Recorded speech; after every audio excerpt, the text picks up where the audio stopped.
Bapak dan Ibu, kita beri tepuk tangan kembali lagi yang meriah untuk tari kolaborasi yang langsung membawa asuhan Bapak Insinyur Husin Berlian.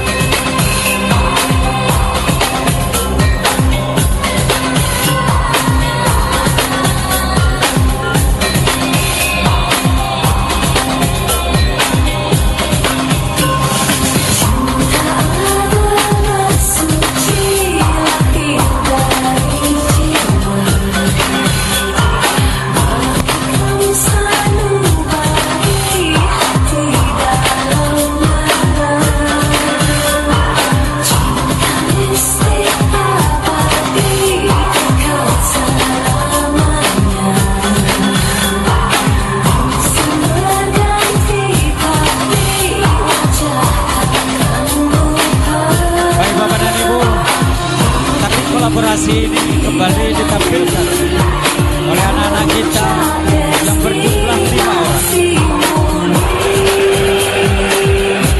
yang bertindak sebagai ratu, yang bernama Reni Septiana Nosa. Kemudian berposisi sebelah kanan depan yang bernama Rena Septiana Nosa.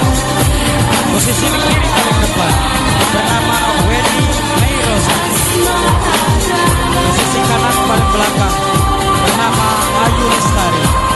Posisi kiri paling belakang Yasmin Ashifa Putriana. Masing-masing merupakan anggota dari Sanggar Tari Putri Kejora.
ditiru. Kalau belum ahlinya jangan ditiru.